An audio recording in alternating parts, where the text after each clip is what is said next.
በ1916 ከ109 ዓመታት በፊት በአንደኛው የዓለም ጦርነት አውስትራሊያውያን ወታደሮች ለቤተሰቦቻቸው የጻፉት ደብዳቤ በምዕራባዊ አውስትራሊያ በሚገኝ የባህር ዳርቻ በጠርሙስ ውስጥ ሆኖ ተገኝቷል። ደብዳቤው የተጻፈው በጎርጎሮሳውያኑ አቆጣጠር ነሐሴ 15 1916 ሲሆን የተጻፈውም በጊዜው በአንደኛው የዓለም ጦርነት የአውስትራሊያ ወታደሮች ሆነው ሲያገለግሉ በነበሩት በሁለቱ ከዚህ ጋር በምትመለከቱት አሌክዛንደር ማልኮልም ኔቪል እና እንዲሁም ዊሊያም ከርክ ሃርሌ በሚባሉ ወታደሮች ነው።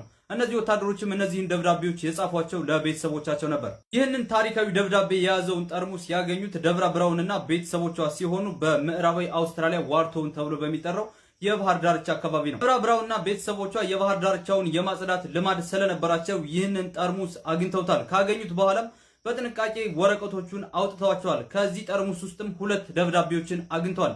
በኔቪል እና በሃርሌ የተጻፉ ደብዳቤዎች ማለት ነው። አንዱ ማልኮልም ኔቪል ለእናቱ የጻፈው ደብዳቤ ነው። ማልኮልም ለእናቱ እንዲህ ብሎ ጽፎላታል።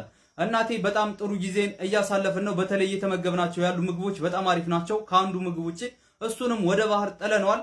ተወዳጁ ልጅሽ ማልኮል በባህር ውስጥ የሆነ ቦታ ላይ ብሎ ጽፎላታል። ደብዳቤውን ያገኙት ደብራና ቤተሰቦቿ የነዚህን ወታደሮች ማንነት ለማወቅ የአውስትራሊያ ቤተ መዘክር ውስጥ ገብተው አረጋግጠዋል። ከዛ በኋላም እንግዲህ ቤተሰቦቻቸውን በማግኘት ይህንን ደብዳቤ አስረክቧቸዋል። ሁለተኛውን ደብዳቤ ለቤተሰቦቹ የጻፈው ዊሊያም ከርክ ሃርሌ የሚባለው ወታደር ደግሞ በጽሁፉ ላይ እንዲህ ብሏል። ምናልባትም ይህንን ደብዳቤ ስታገኙት እኛ በአሁኑ ሰዓት እየተሰማን ያለው ጥሩ ስሜት እንደሚሰማችሁ ተስፋ አደርጋለሁ ብሎ ጽፏል። ዊሊያም ከርክ ሃርሌ በጊዜው ከጦርነቱ በህይወት የተመለሰ ሲሆን የአውስትራሊያ የጦርነት ቤተ መዘክር ጠባቂ የሆኑት ብራይስ አብርሃም የሚባሉት ሰው እንደገለጹት ከሆነ አሌክዛንደር ማልኮልም ኔቪል የሚባለው ወታደር ለመጀመሪያ ጊዜ ወደ አውስትራሊያ ወታደራዊ ቤት ውስጥ ለመግባት ለመመዝገብ ሲሞክር ቁመት ችግር አለበት። ነብር ሲያባራት የነበረች ሚዳቆ ደመነፍሷን ወደ ቆመ መኪና እየሮጠች ነበር። ታዲያ መኪና ውስጥ ተቀምጣ የነበረችው ልጅ በአስደናቂ ሁኔታ የሚዳቋን ሕይወት የታደገችበት መንገድ ብዙዎችን አስገርሟል።